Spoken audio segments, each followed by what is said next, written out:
할렐루야. 혹시 제 이름을 아십니까?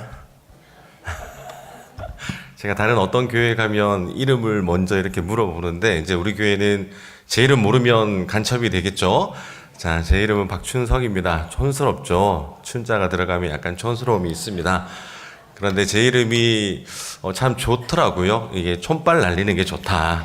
이런 마음이 있어서 어떻게 하면 성도님들에게 기도 부탁을 할까 제가 이름을 가지고 많은 연구를 했어요.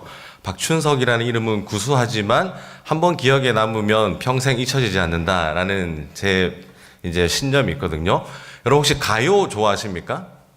이전에 우리나라에 한획을 그으셨던 선생님이 계세요. 고 박춘석 선생님이라고. 웃으시는 분들은 연식이 조금 되셨다라는 분들입니다. 박춘석의 이름이 성립이 되죠. 그러면 이 이름을 어떻게 성도님들에게 각인시키고 기도 요청을 할까? 기도해 주세요 하면 막연할 수밖에 없거든요. 그래서 하나님 우리는 그림이 그려져야 되는 상황이기 때문에 제가 어떤 그림이 좋을까 정말 묵상을 많이 했습니다. 그랬더니 전 세계 모든 민족 가운데 하루도 빠짐없이 무조건 이곳은 들려야 됩니다. 하루에 최소는 3번, 많게는 한 10번. 어디가 있을까요? 떠오르는 장소가? 화장실이죠. 역시 바로 떠오르지 않습니까?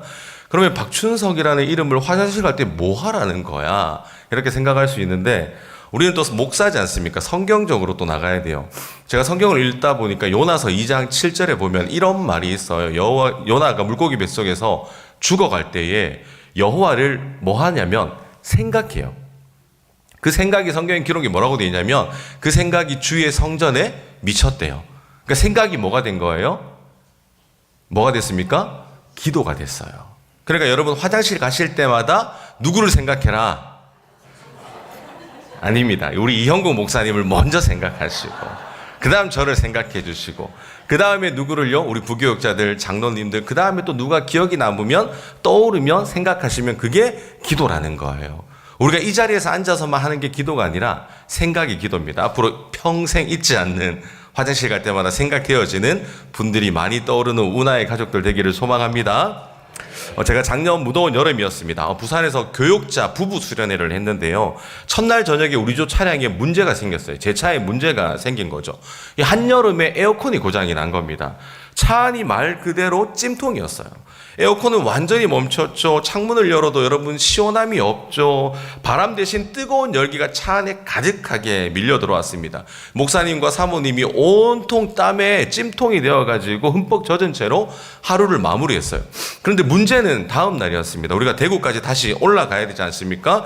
이 기환길이 남았기 때문에 그게 문제였죠. 그래서 제가 너무 미안해서 목사님과 부부들께 제 차 말고 다른 조 차량을 조금씩 나눠 타면 우리가 대구까지 시원하게 갈 수 있을 것 같다. 저희만 고생하겠다 이렇게 이야기를 했더니 두 분의 목사님께서 뭐라고 얘기하시냐면 목사님 괜찮아요. 함께 올라가요. 이렇게 이야기를 하는 겁니다. 그 말을 듣는 순간 제 마음에 이게 풍랑이구나. 이게 풍랑이구나. 예상하지 못했던 차량의 고장, 피할 수 없는 이런 불편함, 그리고 인내를 요구하는 상황.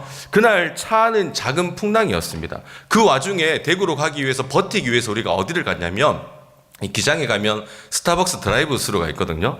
그곳에서 가장 큰 커피를 뽑아서 가려고 주문을 하려고 창문을 딱 열었는데 그 안에서 품어져 나오는 뭐가 흘러올까요? 스타벅스는 에어컨 냉기가 너무 좋지 않습니까? 품어져 나오는데 차량으로 들어오는 겁니다. 그때 다 함께 똑같이 에브리바디 외친 게 있어요. 와, 여기가 천국이구나. 여러분 그렇게 외쳤는데 곧바로 여러분 그 직원의 한마디가 우리의 현실을 정확하게 짚어줬습니다. 스타벅스 가면 뭐라고 하죠? 창문 닫고 기다려주세요. 여러분 창문이 닫히는 순간 그 시원함이 사라졌고 우리의 마음도 다시 답답해졌어요. 음료를 받아 출발하면서 저는 농담 반 진담 반으로 다 들으라고 이렇게 기도했습니다. 하나님, 차가 고장났습니다. 차를 고쳐주세요. 가능하다면 차도 바꿔주세요. 예수님의 이름으로 기도합니다. 아멘 했더니 그날 차 안에 웃음바다가 된 거예요. 많은 목사님들이 농담 반 진담 반으로 그 아멘에 화답을 하는 겁니다. 그런데 여러분 정말 믿기 어려울 놀라운 역사가 일어난 거예요. 차가 출발해서 가는데 갑자기 차에서 뭐가 나오기 시작했을까요?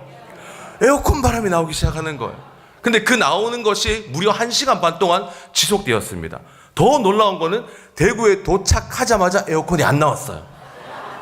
사랑하는 성도 여러분, 그날 저는 한 가지 분명하게 확신했습니다. 풍랑이 와도요, 방향은 같습니다. 고장난 에어컨 안에서도 답답한 여정 한가운데서도 하나님이 여전히 우리와 함께 하시다. 그 경험은 그 함께했던 목회자들에게 간증이 되었고, 오늘 본문의 한 장면을 자연스럽게 떠오르게 만들어요. 여러분, 오늘 본문에서 예수님은 일부러 제자들을 풍랑 한가운데로 보내시는 장면이 나옵니다. 주님과 함께하면 풍랑이 있어야 됩니까? 없어야 됩니까? 없어야 되죠. 하지만 그게 아니었어요. 주님은 때로 우리를 일부러 풍랑으로 흔드는 자리로 보내시더라라는 거예요. 그럼 왜 하나님이 그런 자리로 우리를 보내실까? 그 질문을 안고 오늘 본문의 말씀을 한번 살펴보도록 하겠습니다. 그 첫 번째는 방향은 주님이 정하신다라는 거예요. 저를 따라 하실까요? 방향은 주님이 정하신다. 여러분, 우리는 인생이 조금만 힘들면 제일 먼저 무엇을 의심합니까? 대부분 상황을 의심할 때가 많습니다. 사람을 의심하지 않아요. 가장 먼저 의심하는 게 뭐냐면 내가 가고 있는 방향이에요. 방향. 이 방향이 옳은가 그른가를 먼저 살펴보게 되는 거죠. 내가 지금 가는 길이 잘 가고 있는 걸까? 이 길이 하나님의 뜻이 맞는 걸까? 풍랑이 오는 걸 보니까 내가 멈춰야 되는가? 그런데 오늘 본문은 이 질문 자체를 다시 보게 만듭니다. 22절 말씀 함께 읽도록 합니다. 시작.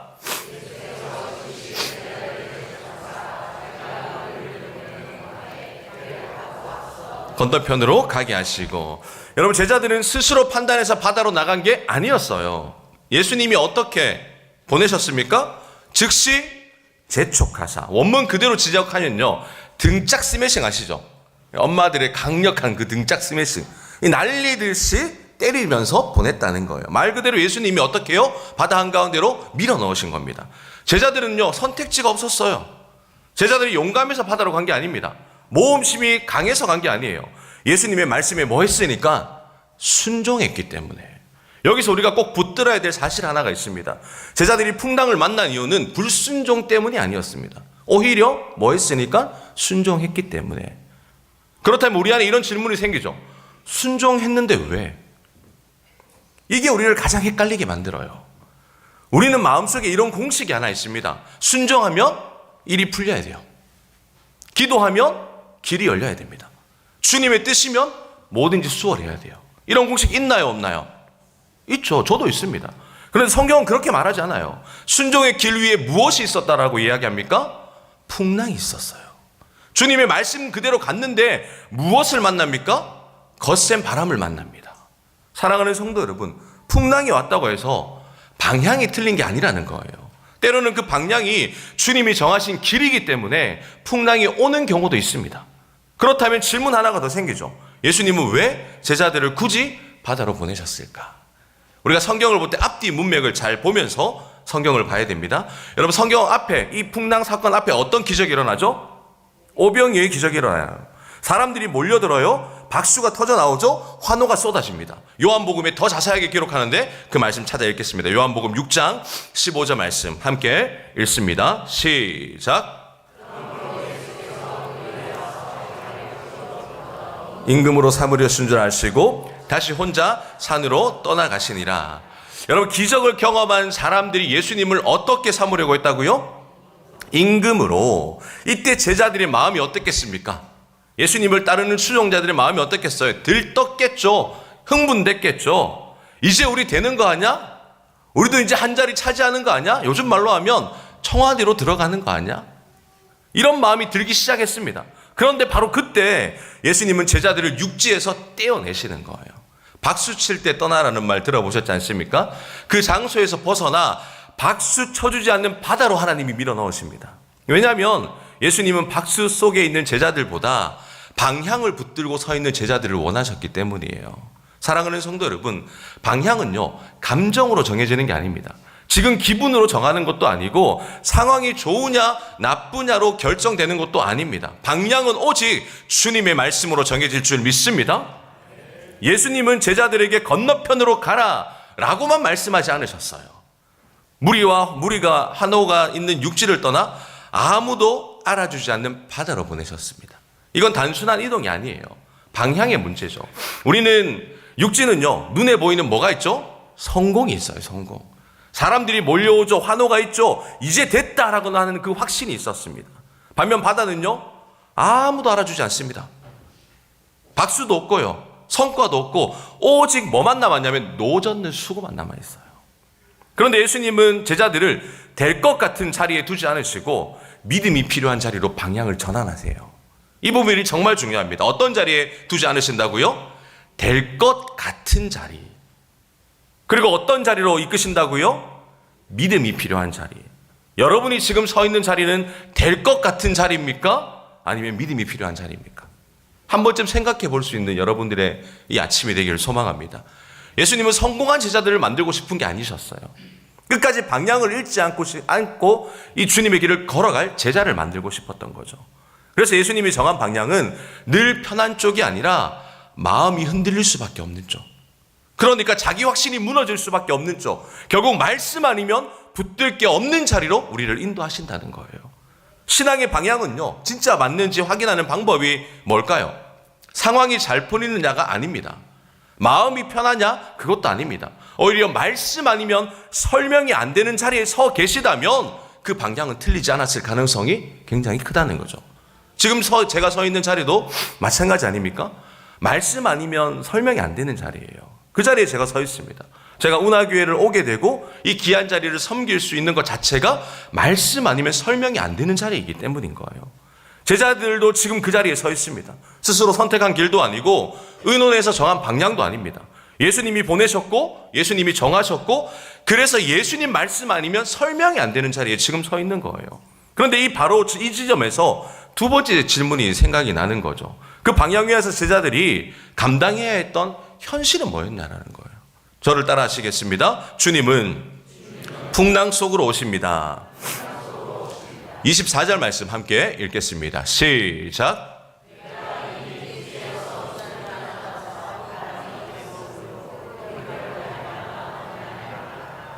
아멘. 제자들은 이미 뭘 탔죠? 배를 탔습니다. 이미 바다 한가운데 와 있어요. 이제 중요한 건 상황이 아니라 그 상황 속에서 느껴지는 한 가지 감정입니다. 그것은요, 주님이 보이지 않는다는 거예요. 순종했습니다. 말씀 따라왔습니다. 그런데 누가 안 보여요? 주님이 안 보여요.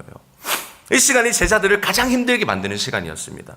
그래서 그들의 마음속에는 이런 질문이 자연스럽게 스며들면서 떠올랐던 거죠. 주님, 왜 안 오십니까? 주님, 지금 어디 계십니까? 여러분, 이 질문은요, 원망이 아니에요. 믿음이 없어서 나오는 질문도 아닙니다. 오히려 믿기 때문에, 주님을 신뢰하기 때문에 나오는 질문이라는 거예요. 여러분, 주님을 만약 믿지 않았다면 이런 질문조차 하지 않았을 겁니다. 여러분, 질문이 있다는 게 뭡니까? 아직 기대가 남아있다는 거예요. 제자들은 주님을 믿었습니다. 그래서 더 힘들었어요. 믿지 않는 사람들은요, 어떻습니까? 일찍 포기해요. 하지만 믿는 사람들은요, 끝까지 인내하며 버팁니다. 여기까지 온 것도 믿음이고 지금 이 순간까지 노를 젓고 있는 것도 믿음이기 때문이에요. 그런데 이게 문제예요. 믿음으로 버티고 있었는데 누가 안 오셨어요? 주님이 안 보인다는 거예요. 사랑하는 성도 여러분, 이 시간이 신앙에서 가장 어려운 시간입니다. 기도했는데 응답이 없어요. 순종했는데 상황이 더 나빠져요. 말씀 붙잡고 왔는데 길이 막혀요. 제자들도 지금 우리와 똑같은 질문을 하고 있는 겁니다. 주님 왜 안 오시지? 언제까지 우리가 기다려야 됩니까? 밤이 깊어질수록 노를 젓는 팔은요, 무뎌지고 힘들고 메말라 가는 거죠. 그리고 이때 찾아오는 가장 위험한 유혹이 뭐냐면 그건 포기하려는 유혹이 아니라 혼자 해보라는 유혹입니다. 우리는요, 주변에서 포기하라라고 하면 이상하게 뭐가 생기나요? 오기가 생겨요. 그래서 더 악을 쓰고 합니다. 그런데 주변에서 그냥 방치해버리면요, 쉽게 넘어집니다. 신앙의 위기는요, 풍랑이 거셀 때 오지 않습니다. 언제 옵니까? 주님이 안 보일 때, 혼자 무언가를 해보려고 할 때 넘어진다는 거예요. 성경은 이 침묵의 시간을 아주 분명하게 기록하는데 마가복음 6장 48절 말씀 함께 읽도록 합니다. 시작. 바람이 거스름으로 제자들이 힘겹게 노젓는 것을 보시고 밤 사경쯤 바다 위로 걸어서 그들에게 오사 지나가려고 하시매. 여러분, 병행복문인 이 마가복음은 명확하게 이야기하는데 예수님은 제자들이 고난 당하는 모습을 뭐 하셨다고 이야기합니까? 보고 계셨다. 예수님이 제자들을 보낸 뒤 어디로 가셨죠? 산으로 가셨어요. 여러분, 제자들은 어디에 있습니까? 바다에 있습니다. 여러분, 산은 어디에 있죠? 제가 어려운 수학 공식을 물어보는 겁니까? 산은 어디에 있어요? 위에 있어요, 위에. 산은 위에 있어요. 바다는 어디에 있습니까? 역시 말하면 척하는 우리 운하의 성도님들입니다. 산은 위에 있고 바다는 아래에 있어요. 이 말이 무슨 말이냐면 유대적 사고에서 산은요, 하나님의 시야와 주권의 자리입니다. 그러니까 마가는 말로 설명하지 않았지만 본문 구조 자체를 이렇게 증언하는 거예요. 예수님은 제자들을 버린 게 아니라 더 높은 자리에서 그들을 보고 계셨다는 겁니다. 할렐루야. 더 높은 자리에서 우리의 인생을 굽어 살피실 줄 믿습니다. 그런데 성경은요, 보고 계셨다로만 끝나지 않아요. 주님은 어떻게 합니까? 25절 말씀 함께 읽겠습니다. 시작. 밤 사경에 예수께서 바다 위로 걸어서 제자들에게 오시니. 여러분, 밤 사경이 몇 시일까요? 새벽 3시에서 6시예요. 그 시간이 얼마나 어둡습니까? 가장 춥고 가장 체력이 완전히 바닥나는 시간. 제자들이 배를 언제 탔죠? 저녁에 탔어요. 그러니까 8시간에서 9시간 정도 노를 지금 젓고 있는 상황, 지쳐 있는 상황입니다. 버틸 때까지 최대한 버텨본 상황이에요. 이제는 더 이상 버틸 수 없다라고 생각이 드는 그 시간, 그때 누가 오십니까? 예수님이 오셨어요. 여러분, 어떻게 오셨나요? 걸어오셨어요. 맞아요. 제자들을 괴롭히던 그 풍랑 위로 오셨습니다. 기억하십시오. 제자들을 괴롭히던 풍랑 위로 오셨어요. 우리는 기도할 때요, 주님, 이 문제를 없애주세요. 주님, 이 풍랑을 잠잠케 해주세요. 주님, 이 고난의 시간이 지나가게 해주세요. 이렇게만 기도하잖아요. 그런데 예수님은 문제가 사라진 후에 오신 분이 아니라는 거예요. 문제가 여전히 있는 그 자리에 직접 걸어오셨습니다. 그래서 제자들이 본 것은 단순한 기적이 아니라 주님이 서 계신 자리였던 거죠. 제자들을 삼키려 했던 바다는요, 누구 아래 있습니까? 예수님 발 아래 있어요. 제자들이 흔들던 풍랑은요, 예수님께는 길이 되었습니다. 그래서 신앙은 문제가 없어지는 게 목적이 아니라는 거예요. 문제 한가운데서 누구를 다시 보는 것? 주님을 다시 보는 것. 그런데 여기서 중요한 장면 하나가 나옵니다. 26절 말씀 제가 읽어드립니다. 제자들이 그가 바다 위로 걸어오심을 보고 놀라 유령이라 하며 무서워하여 소리 지르거늘. 여러분 보세요. 그토록 기다리던 누가 왔어요? 예수님이 오셨어요. 제자들이 어떻게 합니까? 두려워해요. 여러분 왜 그랬을까요? 풍랑 때문이 아닙니다. 이제는 주님의 능력 때문도 아닙니다. 문제는 무엇을 보느냐가 아니라 어떤 눈으로 보느냐예요. 그래서 마지막 질문을 우리에게 남기죠. 저를 따라 하실까요? 무엇을 보느냐보다 어떤 눈으로 보느냐. 우리 28절과 29절 함께 읽습니다. 시작.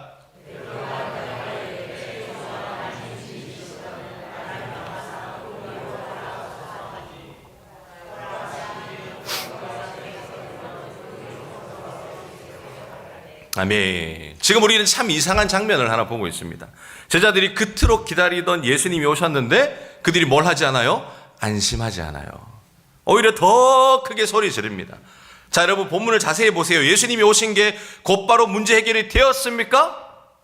아니에요. 오셨지만 문제는 그대로였다. 오히려 문제가 더 커졌어요. 왜 그랬을까요? 우리는 흔히 예수님이 오시면 문제가 해결될 거야 이렇게 생각을 합니다. 그런데 어쩌면 우리가 예수님을 기다리기보다 예수님이 가져다 줄 결과를 더 기다리고 있었는지 모릅니다. 사랑하는 성도 여러분, 문제는요, 예수님이 오셨느냐 안 오셨느냐가 아니에요. 문제는 제자들이 어떤 눈으로 지금 이 상황을 직면하고 있느냐입니다. 바라보고 있느냐예요. 우리 삶도 마찬가지예요. 상황에서 문제만 보면요, 해결이 되지 않습니다. 지금까지요, 문제를 해결해 달라는 기도가 저와 여러분들의 기도였어요. 지금부터는 그 방향이 달라져야 됩니다. 보세요. 같은 바다였습니다. 같은 풍랑이었고 같은 시간이었고 같은 예수님을 보았습니다. 그런데 반응이 달랐어요. 11명의 제자는 예수님을 보고 뭐라고 하죠? 유령이다. 그런데 한 사람은요, 예수님을 보시면서 뭐라고 얘기합니까? 주님이시거든. 무슨 차이입니까? 믿음의 차이예요. 믿음의 차이는요, 환경의 차이가 아닙니다. 우리의 환경이 어떠냐 다 다르죠. 환경의 차이가 믿음의 차이가 아니에요. 무엇의 차이냐면 바로 시선의 차이예요. 열한 제자는 풍랑, 그 문제를 먼저 봤습니다. 뭘 먼저 봤다고요? 풍랑과 문제를 먼저 봤어요. 그 눈으로 누구를 봅니까? 예수님을 봤어요. 그런데 베드로는 어떻죠? 문제를 먼저 본 게 아니라 문제 위에 계신 예수님을 먼저 봤어요. 자, 보세요. 베드로가 본 예수님은 풍랑을 피해서 오신 분이 아닙니다. 풍랑을 디디고 오신 분이었어요. 문제를 밟고 지나오신 예수님, 문제 위를 길처럼 삼아 오신 예수님, 그분을 본 겁니다. 그분을 보았을 때 이전과는 풍랑이 다르게 느껴졌던 거죠. 그래서 베드로가 뭐라고 고백합니까? 28절 말씀 함께 읽습니다. 시작. 주님이시거든 나를 명하사 무리를 오라 하소서 하니. 여러분, 이 말은 무모한 도전이 아니에요. 허세 섞인 용기도 아닙니다. 이건 분별의 고백이라는 거예요. 분별의 고백. 주님이시라면 이 상황에서도 말씀하실 수 있습니다. 주님이시라면 이 상황에서도 길을 만드실 수 있습니다. 나 또한 이 길을 걸어가게 만드실 것입니다 라고 하는 분별의 고백이에요. 베드로는요, 풍랑이 사라질 때까지 기다리면서 그 풍랑이 끝나고 나서 나도 무리를 걷게 해주세요라고 하지 않았습니다. 상황이 안정되기를 기다리지 않았어요. 그는 먼저 주님이 계신 곳을 확인했어요. 그리고 그 물 위로 뛰었습니다. 이게 얼마나 큰 용기인지 여러분 아십니까? 제가 갈릴리 바다에 풍랑 치는 곳을 다녀온 적이 있을까요? 없을까요? 없습니다. 비행기 티켓팅을 다 해놨는데 하마터면 그때 전쟁이 터지는 바람에 가보질 못했어요. 그런데 거기와 비슷한 곳을 제가 지난주에 다녀왔습니다. 영상으로 보시죠.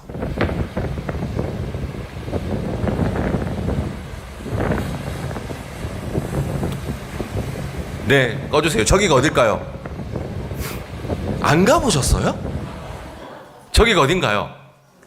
청사포입니다. 그냥 여기가 어디예요? 갈릴리예요, 갈릴리. 꼭 갈릴리를 가봐야 갈릴리입니까?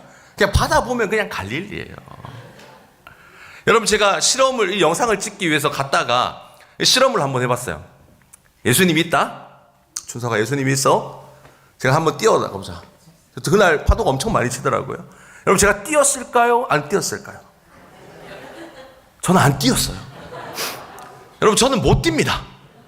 저에게는 아직 그만한 믿음이 없더라고요. 다시 본문으로 들어가서요. 살아가는 성도 여러분, 우리는 지금 어디에 서 있습니까? 11명입니까? 아니면 베드로입니까?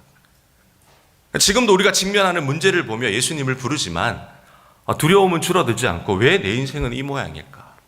한숨만 깊어지고 있는 삶을 살아가시지는 않습니까? 앞에 서 있는 저도요. 오랫동안 11명이었어요. 문제 해결을 원했고 예수님이 오시기만을 간절히 원했지만 두려움이 더 커서 아무것도 하지 못한 채 그저 서 있었던 연약한 존재였다는 거예요. 제가 이 말씀을 다시 준비하면서 제 마음에 이런 고백이 나왔습니다. 이제 11명에서 벗어나고 싶다. 문제를 넘어서 문제 위에 계신 예수님을 바라보며 이 운하 공동체를 이끌고 싶다. 여러분은 어떠십니까? 베드로의 고백을 들으신 예수님께서 딱 한마디로 응답하시는데 29절 말씀에 이렇게 얘기해요. 오라. 설명이 없습니다. 조건도 없습니다. 안전장치도 없습니다. 그냥 한마디 외치는 거예요. 뭐라고요? 오라. 사랑하는 성도 여러분, 바로 여기서 믿음이 시작됩니다. 믿음은 모든 것이 정리된 다음에 시작되는 게 아니라는 거예요. 믿음은 주님의 한마디에 발을 떼는 것에서부터 출발한다는 겁니다. 30절 말씀 함께 읽습니다. 시작. 바람을 보고 무서워 빠져가는지라 소리질러 이르되 주여 나를 구원하소서 하니. 베드로가 여러분 무리를 걸었어요. 분명히 걸었습니다. 그런데 성경은요, 바람을 보고 어떻게 해요? 무서워 빠져가는지라. 빠졌다라고 얘기하지 않고 뭐라고 얘기한다고요? 빠져가고 있다라고 얘기합니까? 이 말이 무슨 뜻일까요? 베드로가 무리를 걸었단 말이에요. 근데 바람을 보는 즉시 시선을 옮기는 즉시 뭐요? 빠졌어요. 믿음이 흔들렸어요. 그래서 성경은 그 믿음의 실패 현장을 보고 베드로의 인생이 끝났다라고 이야기하지 않습니다. 무슨 말이냐면 베드로는 끝난 사람이 아니라 여러분 아직 예수님을 부르짖을 수 있는 거리에 서 있는 사람이었다는 거예요. 그가 쓰러졌지만 포기하지 않았습니다. 무너졌지만 도망치지 않았습니다. 그는 딱 한마디 붙잡았습니다. 주여 나를 구원하소서. 이 짧은 기도가 그의 믿음을 증명하는 거예요. 실패의 순간에 베드로가 붙잡은 건요, 자신의 용기도 경험도 아니었습니다. 무엇이었습니까? 예수 그리스도의 이름이었습니다. 31절 말씀에 이렇게 얘기해요. 예수께서 즉시 손을 내밀어 그를 붙잡으시며 이르시되 믿음이 작은 자여 왜 의심하였느냐 하시고, 여기서 중요한 단어가 또 나오죠. 아까 서두에 나왔던 것처럼 즉시. 예수님은 베드로를 완전히 가라앉을 때까지 기다리지 않으셨어요. 책망부터 하지 않으셨습니다. 먼저 손을 내미셨어요. 여러분, 사람의 구조는 뭐 어떻습니까? 힘이 다 빠질 때까지 기다립니다. 그래야 구조자도 살아요. 그러나 예수님의 구조법은 다릅니다. 부르짖는 소리가 들리는 순간 즉시 손을 내미시더라. 사랑하는 성도 여러분, 베드로의 인생은 여기서 실패한 게 아닙니다. 오히려 여기서 은혜를 더 깊이 경험해요. 왜냐하면 무리를 걸어본 사람도 누구밖에 없습니까? 베드로밖에 없어요. 그런데 빠졌다가 다시 함께 무리를 서 있는데 두 번째 무리를 걷습니다. 두 번째 무리를 걸을 때 누구와 함께 걷습니까? 예수님의 손에 이끌려 걸은 사람도 베드로밖에 없는 거예요. 믿음으로 도전할 수 있습니다. 여러분, 실패할 수도 있어요. 하지만 실패가 끝이 아닙니다. 실패는요, 주님과 더 가까워지는 자리임을 믿으시는 저와 여러분들이 되길 간절히 소망합니다. 여러분의 인생에 실패하셨습니까? 혹시 어떤 문제로 말미암아 걸려 넘어지셨습니까? 지금 우리가 해야 될 건 원망과 불평이 아니에요. 주님께 더 부르짖는 겁니다. 그래서요, 그 부르짖는 자리에 우리가 나오셔야 돼요. 부르짖을 수 있는 장소에 있어야 돼요. 베드로가 예수님 앞에서 넘어졌기에 부르짖을 수 있었던 거예요. 여러분, 부르짖는 장소, 새벽 기도에 나오셔야 됩니다. 앞으로 금요 집회에 나오셔야 돼요. 그곳에서 기도할 때에 주님의 역사가 일어날 줄 믿습니다. 32절 말씀에 이렇게 얘기해요. 배에 함께 오름에 바람이 그치는지라. 저는 이 장면을 가만히 묵상해 보는데, 풍랑이 어찌 그쳤습니까? 베드로가 무리를 걸을 때? 아니에요. 베드로가 다시 믿음이 회복됐을 때? 아닙니다. 예수님과 함께 어디에 올랐을 때? 배에 올랐을 때, 그때 비로소 바람이 그쳤어요. 이 말씀이 우리에게 아주 중요한 사실 하나를 알려줍니다. 풍랑은 베드로의 능력으로 멈춘 것이 아니라 예수 그리스도의 임재 때문에 멈췄다는 거예요.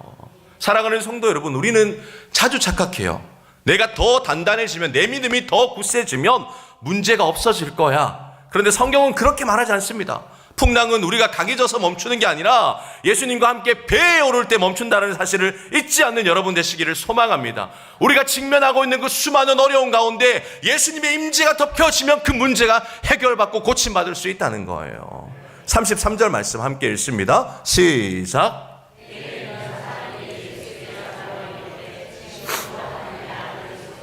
아멘. 여러분, 제자들이 언제 이 고백을 하죠? 풍랑 한가운데서 아닙니다. 무리를 걸어오실 때 아니에요. 예수님이 배에 함께 오른 후에 풍랑이 지나고 나서야 제자들이 비로소 누구를 본 겁니까? 예수님을 알게 된 거예요. 사랑하는 성도 여러분, 우리가 겪는 풍랑은요, 괜히 겪는 게 아니에요. 몸만 생고생하는 게 아닙니다. 풍랑은요, 우리를 넘어뜨리려고, 우리를 망하게 하려고 오는 게 아닙니다. 예수님이 누구인지 더 분명하게 알게 하려고 그 풍랑이 오는 거예요. 그래서 신앙의 문제가 없어진 인생이 아니라 문제 한가운데서 진실로 하나님의 아들입니다, 이 고백을 듣기를 원하시는 거죠. 저는 이 고백의 여정에 이르게 하는 게 신앙의 여정이라고 생각을 합니다. 사랑하는 성도 여러분, 오늘 말씀 제목이 뭡니까? 풍랑이 와도 방향은 같다. 이 제목은 풍랑이 있다는 말이에요, 없다는 말이에요? 있다는 말이에요. 믿음의 사람에게 풍랑이 오지 않는다는 말이 아닙니다. 풍랑은 옵니다.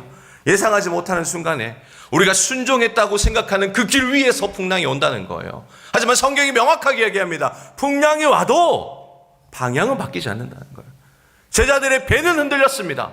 되돌아갈 수도 없었습니다. 노를 젓는 팔은 지쳤지만 건너편으로 향한 그 방향은 바뀌지 않았어요. 왜 그렇습니까? 그 방향은 제자들이 정한 게 아니에요. 예수님이 정하신 길이기 때문입니다. 풍랑은 방향을 바꾸지 못합니다. 풍랑은 속도를 늦출 수 있을지 모르지만 하나님이 정하신 목적지는 지울 수 없다는 거예요. 우리의 인생도 마찬가지입니다. 지금 풍랑 가운데 있을 수도 있습니다. 기도했는데 상황은 그대로이고 순종했는데 더 힘들어진 성도님들이 여기 앉아 계실 수 있다는 거죠. 그래서 우리는 이렇게 묻습니다. 주님, 이 길이 맞습니까? 제가 가는 방향이 틀린 게 아닙니까? 수없이 우리가 기도하면서 이런 기도를 합니다. 그런데 오늘 본문은 우리에게 이렇게 말하는 거예요. 풍랑이 왔다고 해서 방향이 틀린 게 아니야. 오히려 그 방향이 맞기 때문에 풍랑이 찾아온 거야. 베드로는 풍랑 속에서 실패했습니다. 하지만 방향을 잊지 않았죠. 그는 다시 배로 도망가지 않았고 주님을 향해 손을 뻗었습니다. 주여 나를 구원하소서 하니 그 순간 예수님은요 즉시 손을 내밀어 베드로를 붙잡으셨어요. 그리고 성경은 말합니다. 배에 함께 오름에 바람이 그치는지라. 풍랑은 베드로가 잘해서 멈춘 게 아니에요. 베드로의 믿음이 완전해서 멈춘 게 아닙니다. 예수님이 배에 함께 오르심에 그때 비로소 멈췄습니다. 사랑하는 성도 여러분, 우리의 기도가 바뀌어야 돼요.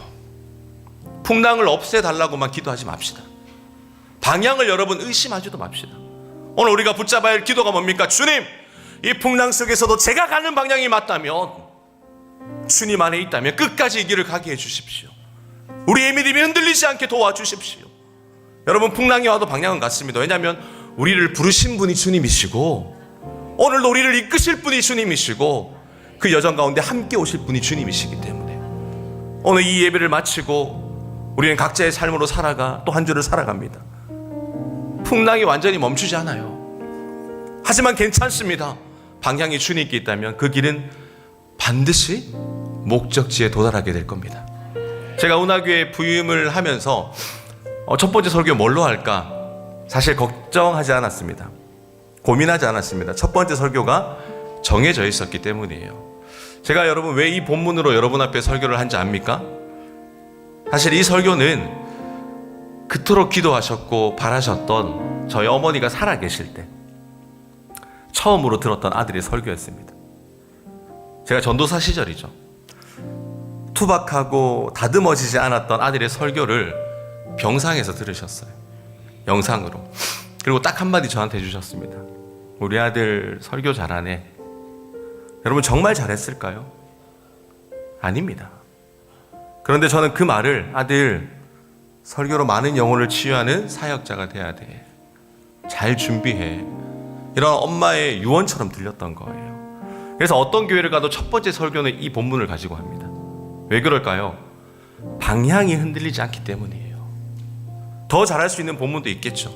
그러나 더 중요한 것은 살아생전에 내 제게 주셨던 신앙의 유산을 남겨주셨던 엄마와의 마지막 추억이고 제가 걸어가게 될 목회의 방향이기 때문입니다. 이제 운하교회 모든 성도님들이 저의 부모님이자 든든한 기도의 동력자입니다. 여러분 누가 저를 위해 기도해 줄까요? 왜 대답을 못 하십니까? 여러분 말고 없지 않습니까? 우리 교회가 어떤 풍랑이 와도 여러분 교회의 방향이 맞다면 그 풍랑을 가볍게 통과해 오시는 예수님을 바라보는 교회가 되기를 소망합니다. 풍랑 속에서도 주여 제가 무리를 걷겠습니다.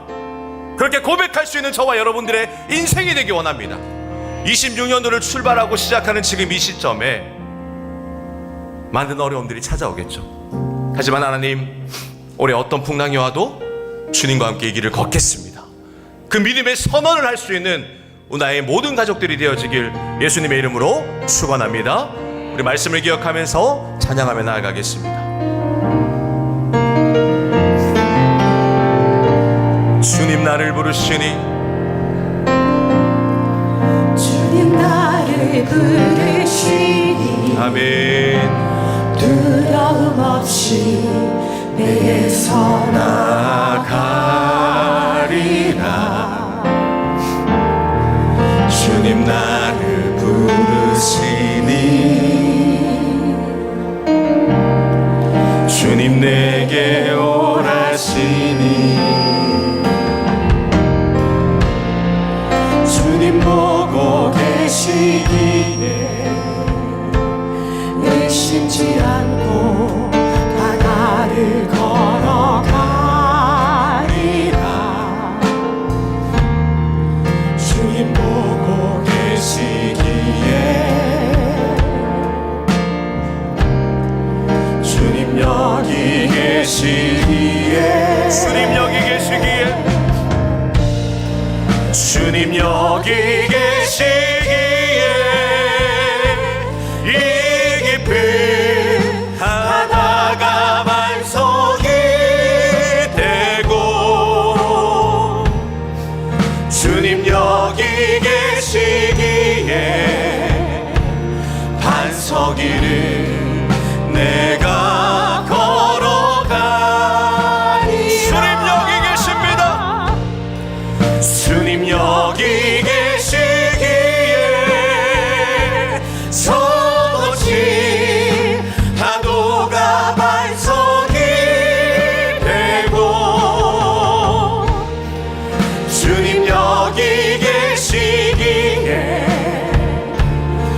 반석이를 내가 걷. 우리 두 손 높이 들고 고백합니다. 주님 여기 계시기에,